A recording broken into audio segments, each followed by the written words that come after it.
Jamed 203, le président de la transition, a lancé ce matin les travaux de la centrale solaire de Tchakadougou-Dialakoro. Vous le verrez en début de journal. À Badiangara, dans le centre du pays, vient de prendre fin une rencontre communautaire dont l'objectif est de prôner la paix et de vivre ensemble. Le stade malien de Bamako a remporté il y a quelques minutes la Coupe du Mali. C'est déjà la 23e fois, un record que les Blancs de Bamako remportent la compétition. Voilà pour les titres. Mesdames et messieurs, bonsoir. Bienvenue aux informations. La crise au sein du Conseil national de la jeunesse du Mali semble tendre vers sa fin. Les présidents des conseils régionaux et ceux des conseils communaux du district de Bamako ont trouvé un consensus ce vendredi 31 mai. Le CNJ Mali va reprendre ses activités qui avaient été suspendues il y a quelques mois. Paul Yapinguesson. Lors de la session du Conseil des ministres du mercredi 15 mai 2024, le ministre en charge de la jeunesse a informé le Conseil du processus de réorganisation de la fêtière de la jeunesse malienne.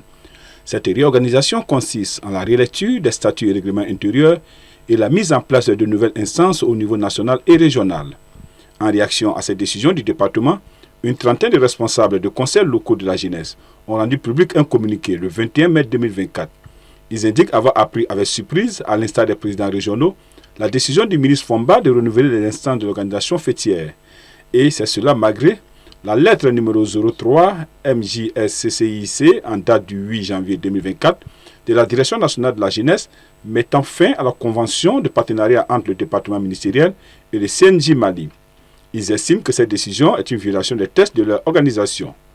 Le ministre de la jeunesse et des sports, chargé de l'instruction civique et de la construction citoyenne, Abdul Karim Fomba, avait par la suite mis en place un comité de normalisation du CNJ suite aux recommandations de la conférence extraordinaire des jeunes tenue à Kati en octobre 2023. Ce comité avait pour mission de réfléchir de manière pluridisciplinaire et inclusive en vue de fédérer les énergies pour soutenir l'organisation des États généraux de la jeunesse du Mali et du 7e congrès du CNJ prévu en 2024. C'est dans cette optique que les présidents des conseils régionaux et ceux des conseils communaux du district de Bamako ont engagé la réflexion pour l'avenir de leur conseil.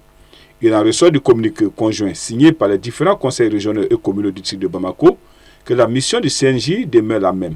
Il s'agit de créer un cadre de concertation, d'orientation et de coordination des actions de la jeunesse. Les critères d'éligibilité n'ont pas connu de grands changements. Être âgé de 18 à 35 ans ou plus, la vérification de l'âge se fait sur la base de la carte NINA et de la carte biométrique. Le président du Conseil régional de la jeunesse de Nara, Modibo Keita, salue l'adoption de ces tests. C'est l'ensemble des jeunes du Mali qui ont eu à élaborer ces textes ensemble. Toutes les régions étaient là, les 10 anciennes régions, plus le camarade président locaux aussi du Mali, à peu près 49 bureaux locaux à travers le pays, se sont fait représenter au sein de la commission de relecture avec l'appui du département même. C'est l'ensemble qui a fait ces documents-là et je suis sûr et certain que ça va aboutir. Parce que c'est la compréhension de nos textes qui pose problème à chaque fois. Mais si les gens arrivent à comprendre seulement le texte, le contenu, et je suis sûr qu'il n'y aura pas de problème. Selon lui, l'application de ces tests pourrait définitivement mettre fin à la crise au sein du dit conseil. Pour rappel, c'est après une longue période de crise au sein du Conseil national de la jeunesse du Mali que les autorités de la transition ont pris la décision le 17 août 2023 de fermer le siège de l'instance de la jeunesse malienne et de suspendre toutes ses activités à travers le pays. Cette décision intervient après plusieurs mois de désaccords persistant en certains responsables de la fêtière de la jeunesse malienne. Sur une superficie de 120 hectares pour une puissance totale de 100 MW crête en 2 fois 50 MW, les travaux de la centrale solaire de Tchakadougou-Dialakoro ont été lancés ce samedi 1er juin. La pose du premier panneau a été effectuée par le président de la transition, Soumaïla Fane, y était pour TM1. À 126 km de Bamako, sur la route de Selengue, se situe la commune rurale de Tchakadougou-Dialakoro, où les travaux de construction d'une centrale solaire de 2 fois 50 MW crête ont été lancés. Une semaine après celle de 200 MW crête de Sanankoroba et 100 MW crête de Safo, la pose du premier panneau de cette centrale de Tchakadougou vient d'être effectuée ce samedi 1er juin. Cette centrale de Tchakadougou sera installée sur une superficie de 120 hectares pour une puissance totale de 100 MW crête en 2 fois 50 MW crête, avec des modules photovoltaïques montés sur des systèmes de trackers. L'installation comprendra 555 unités d'ondulaires à chaîne, un poste de livraison sur le site du projet et le raccordement à la ligne de 150 kW à Selengue-Sirakoro. Le projet sera réalisé sur une durée de 12 mois. La réalisation de cette nouvelle centrale permettra, entre autres, l'augmentation de l'offre à travers une source d'énergie propre et à moindre coût, l'augmentation de la part des énergies renouvelables dans le mix énergétique du Mali, l'optimisation du coût de production, la résorption substantielle du déficit de production.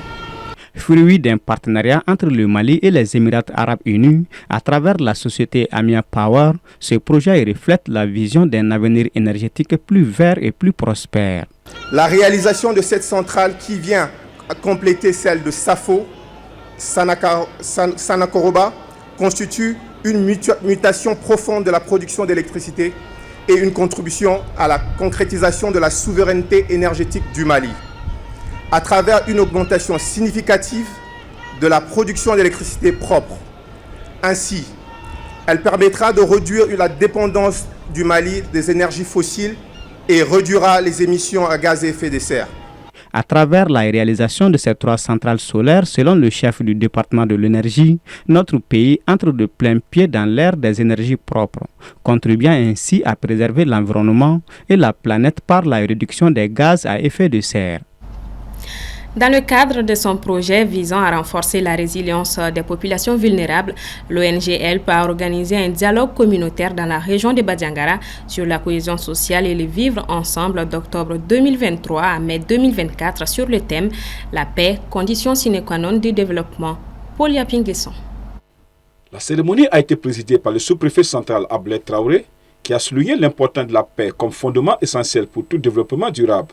Il a rappelé que sans un environnement de paix et de sécurité, les efforts de développement restent vains. Les participants à ce dialogue étaient composés notamment des personnes déplacées internes, ainsi que des membres des communautés Peul, Bambara et Dogon et autres.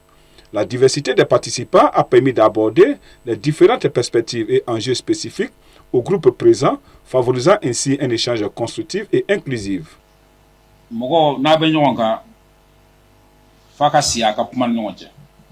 O de b'a kɛ a bɛ ɲɔgɔn ka gɛlɛyaw dɔn o de y'a kɛ u b'a kɛ fana a bɛ jɛ ka fɛɛrɛ sɔrɔ o la donc bi o de y'an ka bi lajɛ kun ye donc ni an sɔnna ka kuma ni ɲɔgɔn ye ka ca ala fɛ olu bɛ se ka taa sigiyɔrɔ la donc o de y'an nakun ye bi an ka kuma ɲɔgɔn fɛ n'ala sɔnna don natɔw la pour que laɲini ye min ye yɔrɔ ka se ka basigi jamana ka basigi bɛɛ ka se ka taa sigiyɔrɔ la voilà o de ye kuma yɛrɛ nafama ye. Ce projet de dialogue est essentiel pour promouvoir la cohésion sociale et la collaboration entre les différentes communautés.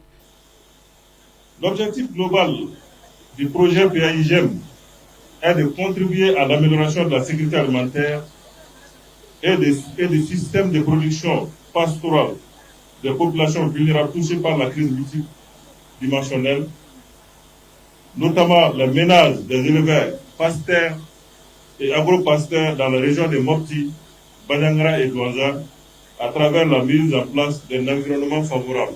Le dialogue communautaire a offert une plateforme pour discuter des stratégies visant à renforcer la coexistence pacifique, améliorer la sécurité et favoriser un développement harmonieux dans les zones touchées. Le choix de la commune de Ondogo par elle pour la réalisation de ces activités est mûrement réfléchi et répond aux besoins réels de la population car la commune ne dispose de seulement 5% de terres cultivables. Ça veut dire qu'il y a un problème. Aujourd'hui, on va parler pour trouver la solution sur place. Les discussions ont mis en lumière la nécessité d'initiatives continues et concertées par un appel à l'action collective pour maintenir les acquis de la paix et continuer d'œuvrer pour le développement de la région de Badiangara.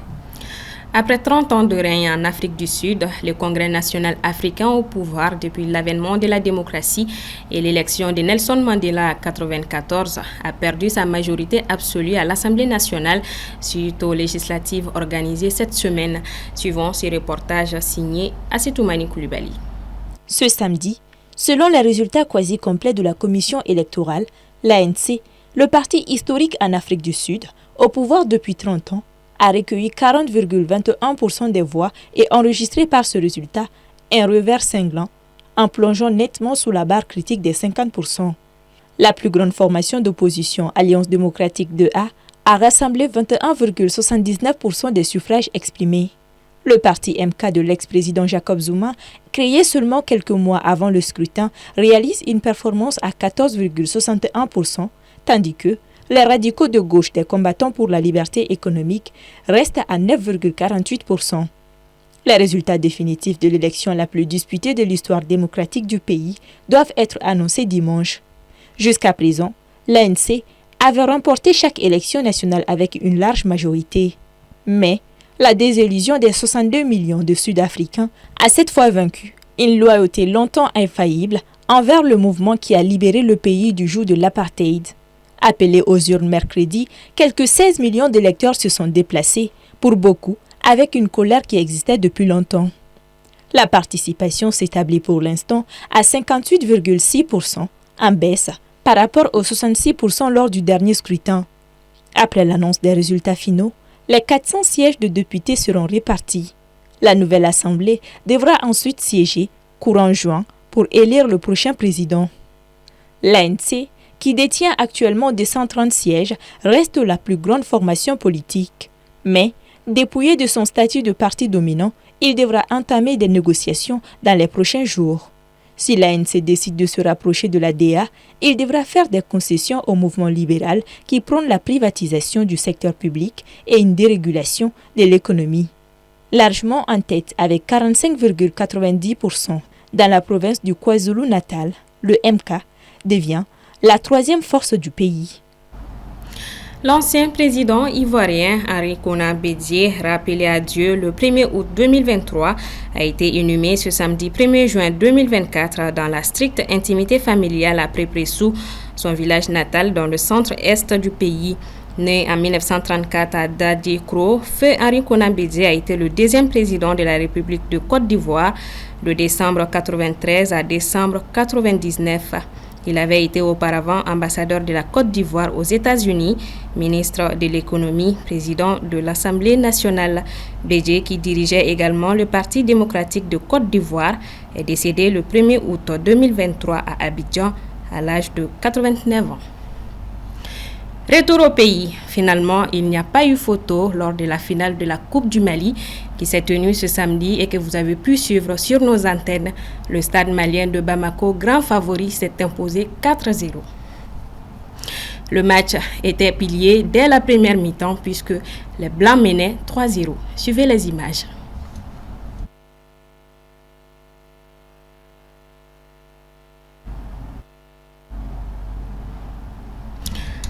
Voilà, c'est ce qui met fin à ce 1945. Merci à vous de l'avoir suivi. Bonsoir à tous.